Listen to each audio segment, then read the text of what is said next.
Le président de la République regagne le pays en provenance de N'Djamena après avoir participé au sommet extraordinaire des chefs d'État du G5 Sahel.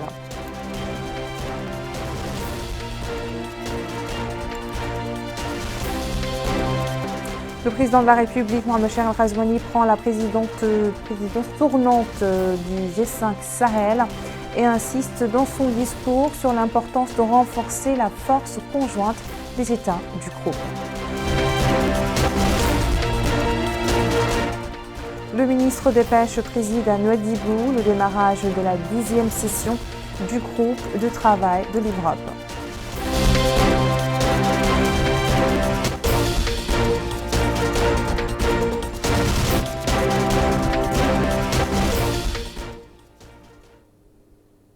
Bonsoir et merci de vous joindre à nous. Comme annoncé, le président de la République, Mohamed Cheikh Al-Ghazouani, est rentré ce soir à Nouakchott en provenance de N'Djamena, la capitale tchadienne, qui a abrité le 6e sommet extraordinaire des chefs d'État du G5 Sahel. La présidence tournante est désormais assurée par le président de la République, Mohamed Cheikh Al-Ghazouani, qui a été accueilli à sa descente d'avion par le Premier ministre, Mohamed Bilal Messoud, entouré de certains membres du gouvernement et d'autres personnalités de l'État.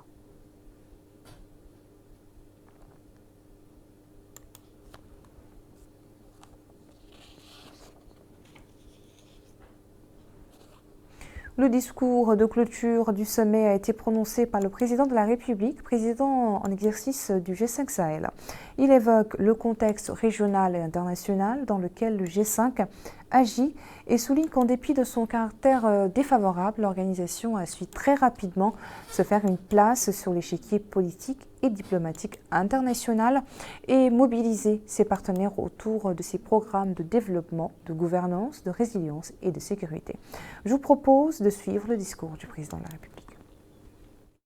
Monsieur Mohamed Idriss Déby Itno, président du Conseil militaire de transition, président de la République du Tchad, mes sincères félicitations pour le travail remarquable qu'il a accompli tout au long de sa présidence du G5 Sahel et pour la parfaite organisation du présent sommet extraordinaire, tout en le remerciant vivement, ainsi que son gouvernement et l'ensemble du peuple tchadien pour l'accueil chaleureux et l'hospitalité généreuse.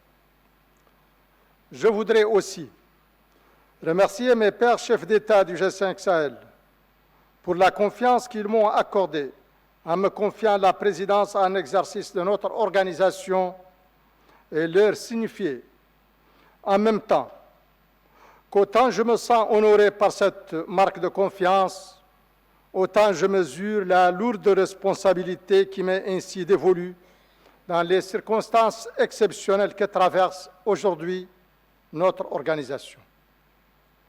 Excellences, Mesdames et Messieurs,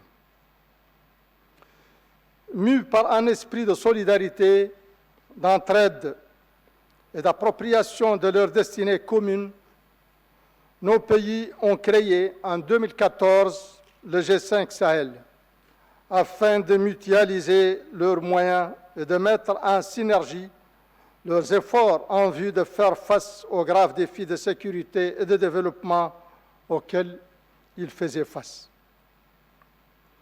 En dépit d'un contexte régional et international plutôt défavorable, notre jeune organisation a su très rapidement se faire une place sur l'échiquier politique et diplomatique international et mobiliser ses partenaires autour de ses programmes de développement, de gouvernance, de résilience et de sécurité. Elle a ainsi mis en place une stratégie pour le développement et la sécurité, ainsi qu'un programme d'investissement prioritaire élaboré pour la période 2019-2021 que nous avons décidé durant le dernier sommet ordinaire du 15 février 2021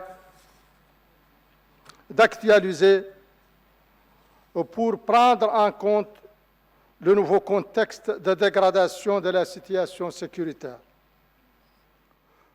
Outre son action en matière de développement, notre organisation a, sur le plan sécuritaire, réalisé des avancées indéniablement appréciables. Ainsi, à titre illustratif, les canaux d'échange et de coordination se sont nettement renforcés entre les forces de défense et de sécurité nationale. La force conjointe, dans son long et difficile processus d'opérationnalisation, a capitalisé des acquis en termes de formation, d'équipement et d'infrastructures. Le Collège de défense a déjà breveté 4 promotions d'officiers supérieurs qui occupent aujourd'hui de hautes responsabilités dans leurs pays respectifs. Des GARCI, groupes d'action rapide de surveillance et d'intervention, ont été mis en place dans chaque pays. Les activités ont démarré dans l'Académie régionale de police à N'Djamena et au sein du Centre de fusion de renseignement à Niamey. C'est ici l'occasion d'exprimer notre gratitude à tous nos partenaires internationaux qui nous ont accompagnés durant toutes ces années et qui ont aujourd'hui, à travers la Banque mondiale, l'Union européenne et l'Alliance Sahel, réaffirmé leur intention ferme de continuer à nous soutenir dans nos efforts de redynamiser notre organisation. Malheureusement, ces 2 dernières années, notre organisation a connu des circonstances exceptionnelles, internes et externes, qui ont, à des degrés divers, impacté sérieusement le fonctionnement régulier de ces différentes instances. Le fait marquant de cette période fut le retrait du Mali, du G5 Sahel et de l'ensemble de ses organes, qui a subitement rompu la continuité géographique dans notre espace et privé l'organisation de l'apport précieux et capital d'un pays frère et membre fondateur, alors qu'au même moment, les groupes terroristes renforçaient leur présence dans la zone des 3 frontières, faisant des milliers de déplacés internes et un nombre, jour après jour, plus important de pertes en vies humaines. Ce fut douloureux pour nous tous. Mais nous sommes cependant résolus à continuer à œuvrer pour le retour de nos frères maliens dans la famille G5 Sahel, qui est et restera toujours la leur. Tout comme sommes fermement résolus à continuer à mutualiser nos moyens et à mettre en synergie nos efforts pour relever ensemble les défis sécuritaires et de développement auxquels nous faisons face. Le G5 Sahel étant indubitablement le cadre le plus approprié pour cela, nous devons tout mettre en œuvre afin de le préserver et de le renforcer. La tenue aujourd'hui de ce sommet extraordinaire confirme bien notre forte détermination à travailler activement dans ce sens.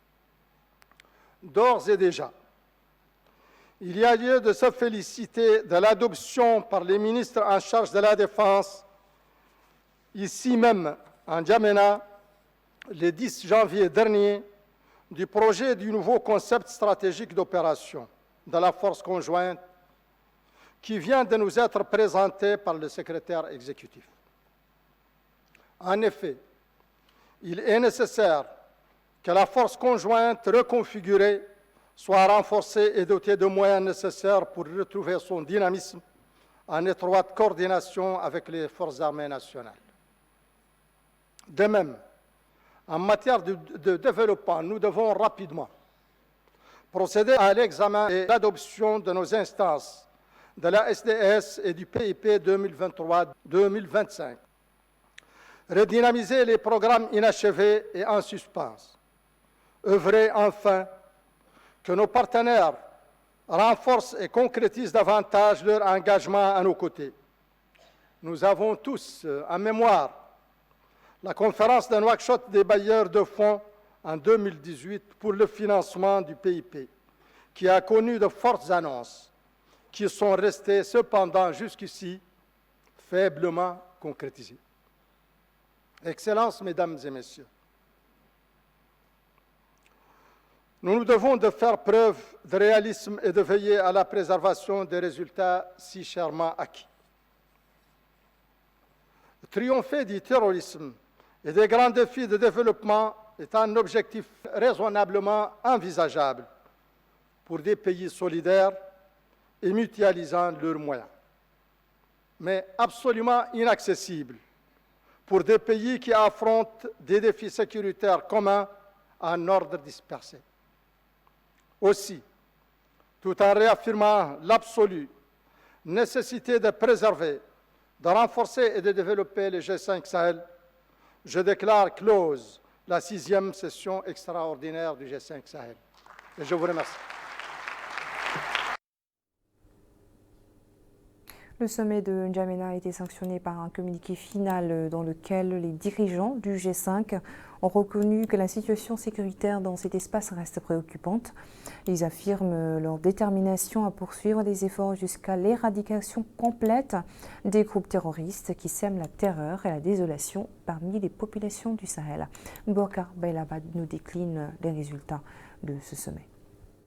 Grand moment de solennité lors du 6e sommet extraordinaire des chefs d'État du G5 Sahel à N'Djamena. C'est ce passage de témoin à la tête de cette organisation sous-régionale entre le président sortant, le général Mohamed Idriss Déby Itno, président de la République du Tchad, et le président de la République islamique de Mauritanie, M. Mohamed Cheikh El Ghazouani. Ce passage de témoin consacre ainsi le président de la République, président de la conférence des chefs d'État du G5 Sahel pour un mandat d'1 année. Et à l'issue de cette réunion, les chefs d'État et de délégation ont échangé sur la situation actuelle du G5 Sahel dans un contexte socio-économique et sécuritaire difficile. Ils se sont félicités des efforts déjà entrepris pour assurer la pérennité de l'organisation et lui permettre d'atteindre ses objectifs. Les chefs d'État ont salué à cet effet la résilience du secrétariat exécutif et l'accompagnement des partenaires du G5 Sahel. Le communiqué final souligne aussi que plusieurs résolutions ont été prises sur le plan sécuritaire, sur le développement et sur la redynamisation de l'organisation.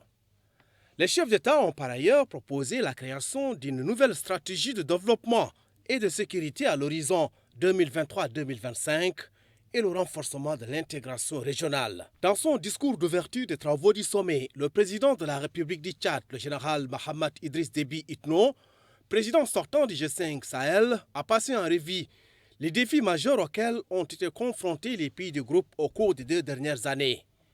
Il a indiqué que ce sommet extraordinaire a offert la possibilité de réfléchir à l'élaboration de solutions concrètes pour faire face à ces défis, afin d'assurer un avenir plus stable et plus sûr aux pays du groupe et de la sous-région. À leur tour, les représentants des partenaires techniques et financiers du G5 Sahel, comme la Banque mondiale, l'Union européenne ou l'Alliance pour le Sahel, se sont relayés à la tribune pour réaffirmer leur appui constant au développement de la région sahélienne. Pour rappel, le G5 Sahel constitue un cadre institutionnel de coordination et de suivi de la coopération régionale en matière de politique de développement et de sécurité. Les travaux du sommet extraordinaire des chefs d'État du G5 Sahel a débuté ce matin dans la capitale tchadienne par une séance à huis clos. Outre le président de la République et son hôte tchadien Mohamed Idriss Déby, président de la transition, président du Tchad, ont assisté à la rencontre le chef de l'État nigérien Mohamed Bassoum et le ministre de la Défense burkinabé représentant le capitaine Brahima Traoré, président de la transition du Burkina Faso, chef de l'État. L'actualité sur le plan national marquée ce jour à Nouakchott par les épreuves de sélection aux concours internationaux du Saint-Coran, ceci pour départager les quelques 500 candidats à ce concours annuel organisé par le ministère des Affaires islamiques et de l'enseignement originel. Le point avec Abdullah Damaba. تنصروه فقد نصره الله إذ أخرجه الذين كفروا ثاني اثنين إذ هما في الغار إذ يقول لصاحبه لا تحزن إن الله معنا C'est par la lecture de ces versets du Saint-Coran qu'a débuté le concours de récitation du Saint-Coran afin de choisir ce qui devrait représenter la Mauritanie au concours international de récitation du Saint-Coran 2023. Plus de 400 candidats participent à ce concours qui a démarré à partir de la mosquée Ibn Abbas. Le ministre des Affaires islamiques et de l'enseignement originel, Daoul Sidoul Amar Taleb, a affirmé que cette compétition est un moyen pour désigner les participants au concours international auquel plusieurs pays prennent part. Il a en outre souligné qu'il comprend plusieurs aspects dont la lecture et le tajwid, l'interprétation, un concours dédié aux femmes entre autres. Le directeur de l'orientation islamique au ministère des Affaires islamiques et de l'enseignement originel, Mohamed Lamine Woulchi Ahmed, a pour sa part déclaré que le nombre important de participants cette année témoigne de l'importance de ce concours et du désir des candidats d'être les ambassadeurs du pays à cette compétition. Il a enfin affirmé que ce concours va tester 6 domaines de la connaissance. Le président du jury, Cheikh Cheikhna Sidoul Haj, a remercié le ministère des Affaires islamiques et de l'enseignement originel pour l'organisation de cet événement ainsi que les conditions qui caractérisent le déroulement de ce concours. La 10e session du groupe de travail de l'Institut mauritanien de recherche océanographique et de pêche est tenue ce lundi dans la ville de Nouadhibou. Les travaux de cette session sont ouverts par le ministre des Pêches et de l'Économie maritime en présence de son collègue de l'enseignement supérieur et de la recherche scientifique, des experts nationaux et internationaux également. Plus de détails avec Mohamed Khattab. C'est la 10e édition du groupe de travail de l'Institut mauritanien de recherche scientifique et de pêche qui se tient tous les 4 ans, étant un événement scientifique international visant à contribuer au développement durable des ressources halieutiques et de la gestion de la biodiversité. Le coup d'envoi des travaux de cette édition, qui se tient sur le thème Aménagement des ressources halieutiques et gestion de la biodiversité au service du développement durable, a été donné par le ministre des Pêches et de l'Économie maritime, M. Mohamed El Abidine Ould Maïf, en présence du ministre de l'Enseignement supérieur et de la Recherche scientifique, M. Mohamed Lamine Ould Boy Ould Cheikh El Hadrami, du wali de Dakhlet Nouadhibou, du maire de la commune de Nouadhibou et de plusieurs autres responsables régionaux. L'occasion pour le ministre de rappeler que la préservation des ressources halieutiques et leur durabilité tient à cœur au président de la République, M. Mohamed El Cheikh El Ghazouani, qui les considère comme prioritaires et d'importance stratégique parce que pilier essentiel de l'économie nationale. C'est pourquoi, a-t-il précisé, la déclaration de politique et de planification de la pêche et de l'économie maritime 2022-2024, qui est axée sur la gestion durable de la pêche, les affaires maritimes, la pêche continentale, la pisciculture, la gouvernance, le développement des méthodes de recherche scientifique accordent une attention particulière à la valeur ajoutée de nos produits marins. Lui succédant, le directeur général de l'Institut mauritanien de recherche océanographique et de pêche, M. Mohamed El Hafid Lijeoun, s'est déclaré heureux de la présence du ministre et de la délégation qui l'accompagne, venus honorer de leur présence la 10e édition de cette rencontre scientifique, malgré leurs agendas chargés. De son côté, le doyen des experts a indiqué que lors de la première réunion d'il y a 25 ans, c'était surtout des experts étrangers, alors que pour cette édition, les experts dans le domaine sont à 100% mauritaniens et que cela l'impressionne beaucoup. C'est dire que ces journées viennent consacrer une bonne pratique que l'Institut mauritanien de recherche océanographique de pêche a pris l'habitude de faire, celle de convoquer tous les 4 ans un grand forum scientifique où participent des spécialistes de la recherche sur les océans et la pêche dans tous les points du globe et qui planchent sur la situation de notre ressource halieutique et de son environnement ambiant. Il est à noter qu'en marge de ce colloque, les ministres des Pêches et de l'Économie maritime et de l'Enseignement supérieur et de la Recherche scientifique, ainsi que le wali de Dakhlet Nouadhibou, ont visité l'école Ibn Abbas où ils ont assisté à la levée du drapeau national et pris connaissance du déroulement des cours en salle de classe. Mohamed Lamine Aboy Ould Cheikh Hadrami, ministre de l'Enseignement supérieur et de la Recherche scientifique, a mis à profit son séjour dans la capitale économique pour visiter, en compagnie de son collègue Mohamed Abidine Maïf, l'Institut supérieur professionnel des langues et de la traduction simultanée. Le centre renferme 14 salles d'études, en plus de salles pour la traduction simultanée, des amphithéâtres, un internat, un restaurant, des laboratoires et des bureaux administratifs.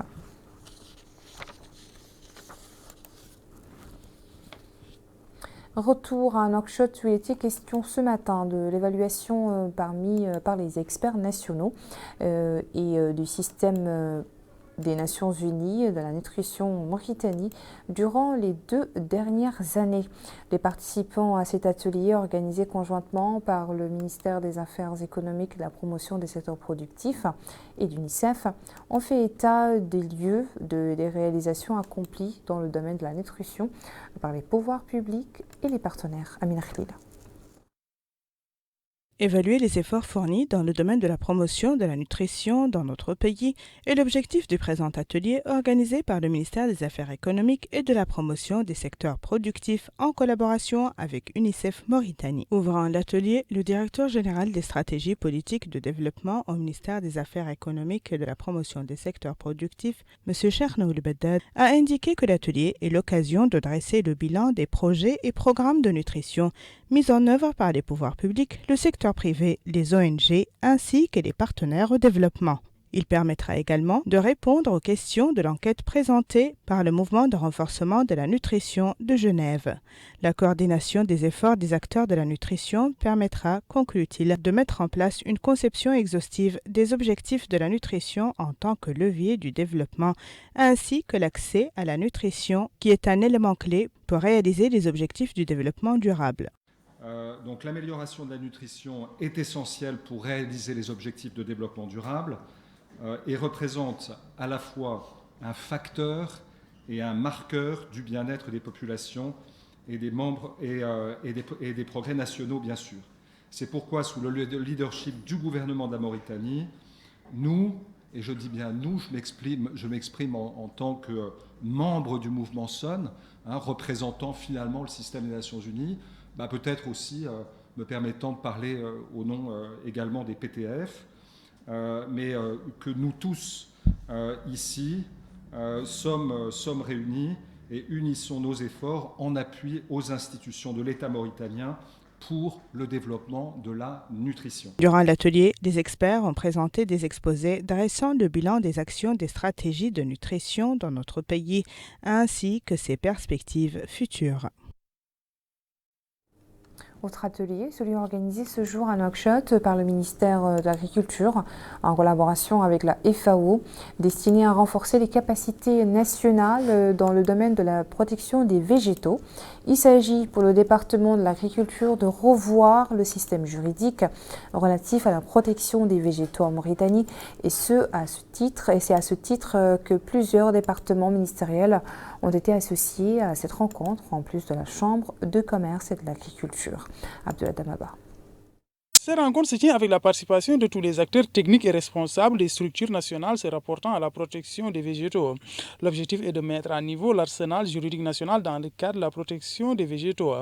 Le secrétaire général du ministère de l'Agriculture, Ahmed Saleh Ouled Arbi, a indiqué que ce département, sur instruction du président de la République et dans le cadre du programme exécuté par le gouvernement du Premier ministre, a mis en œuvre une stratégie pour la protection du couvert végétal, se dit-il, afin d'atteindre l'autosuffisance alimentaire et faciliter un développement durable du pays. Les participants à cet atelier vont faire une évaluation approfondie des capacités phytosanitaires du pays en utilisant un outil interactif qui a été préparé par le secrétariat de la Convention internationale de la protection des végétaux. Ce travail sera fait avec l'encadrement des experts de la FAO et surtout des juristes pour identifier les besoins réels de mise à jour de l'arsenal juridique du pays dans le domaine de la protection des végétaux. Comme on le sait, le contrôle officiel repose sur des textes réglementaires qui définissent le rôle, les responsabilités des différentes parties prenantes et qui, bien sûr, cadrent le statut du contrôleur phytosanitaire officiel. Le lancement de cette rencontre s'est tenu en présence du secrétaire général du ministère de l'Environnement et du Développement durable, de celui de l'élevage. Rappelons que cette rencontre s'étale sur 3 jours. Direction à présent la capitale du Hod el-Sharqi, dans laquelle le chef d'état-major de la gendarmerie nationale a inauguré ce lundi des infrastructures de sécurité et de services au profit de bataillons régionaux et de la compagnie de la gendarmerie nationale Anima.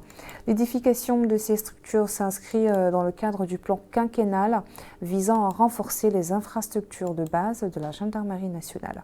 Amina Tekan. Les infrastructures de la gendarmerie nationale au niveau du Houda Charqi se renforcent en se dotant d'un nouveau siège pour la compagnie de Nema, inauguré aujourd'hui sous les airs de la musique militaire par le chef d'état-major de la gendarmerie nationale, le général Abdallahi Ould Ahmed Aïcha, en compagnie du wali du Houda Charqi, M. Issel Moul Sidi, du général Abdallahi Ould Sidi Lamine, commandant de la 5e région militaire. Passé la cérémonie de levée du drapeau national, le général Abdallahi Ould Ahmed Aïcha et la délégation qui l'accompagne ont visité le siège de la brigade de Nema, dont ils ont pris connaissance des différents bureaux avant de se rendre au bataillon régional, s'informant sur ses composantes, les conditions adéquates de travail qui y sont disponibilisées. Le général Abdallahi Ould Ahmed Aïcha a par la suite ôté le rideau de la plaque commémorative inaugurant la mise en service de la maison d'honneur d'une superficie de 350 mètres carrés et composée de 2 étages, de pavillons et de chambres de repos.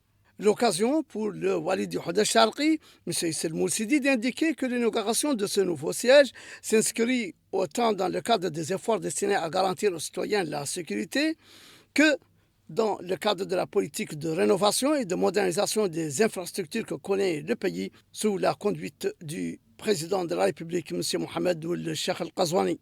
De son côté, le président du conseil régional du Houda Charqi, M. Ahmed Ould Tijani, a remercié le chef d'état-major de la gendarmerie nationale pour cette réalisation au profit de la wilaya. C'est dire que cette inauguration de nouveaux bâtiments de la gendarmerie nationale au Houda Charqi témoigne de la volonté à rendre le corps de la gendarmerie nationale plus compétent et plus présent sur tous les territoires nationaux. Et dans le domaine de la santé, les localités de Sangrava et d'Oued Demour, dans la wilaya du Prakna, renferment désormais des centres de santé construits grâce à des associations caritatives au Koweït. Les 2 centres ont l'avantage de rapprocher les soins préliminaires des populations des localités bénéficiaires. Amina Khalil.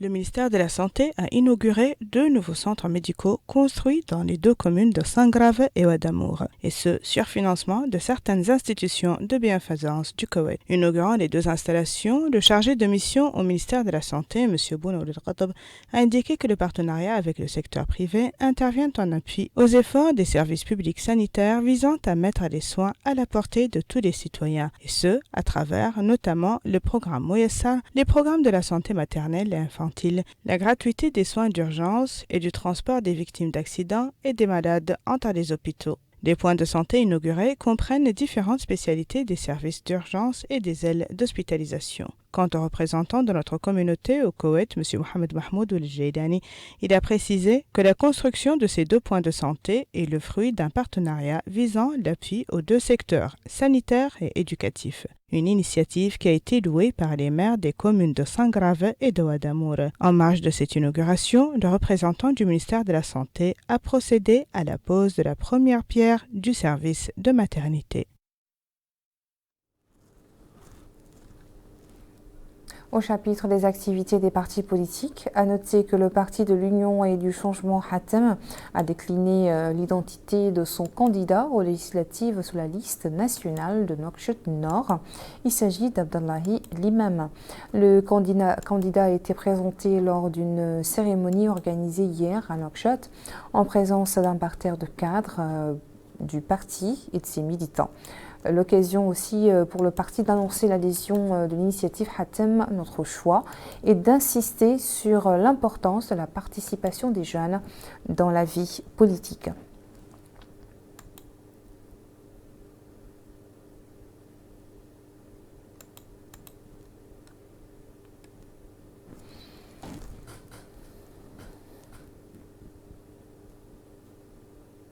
À Karidi, la coalition El-Waqaf, affiliée au parti INSAF, a organisé une manifestation de sensibilisation sur l'importance du Ravel dans le processus des futures élections. Les initiateurs de cette manifestation se sont réjouis de la série des adhésions enregistrées par le parti dernièrement dans le Gorgol, réaffirmant leur soutien au parti ainsi que leur appréciation pour les réalisations accomplies dans les divers domaines de développement au profit des populations durant les 3 dernières années.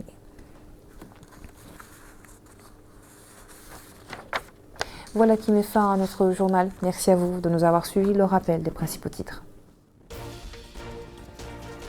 Le président de la République regagne le pays en provenance de N'Djamena après avoir participé au sommet extraordinaire des chefs d'État du G5 Sahel.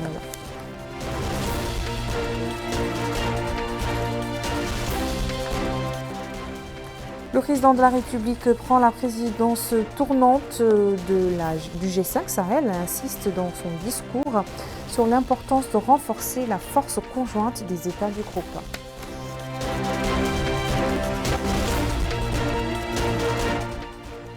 Le ministre des Pêches préside à Nouadhibou le démarrage de la 10e session du groupe de travail de l'IMRAP.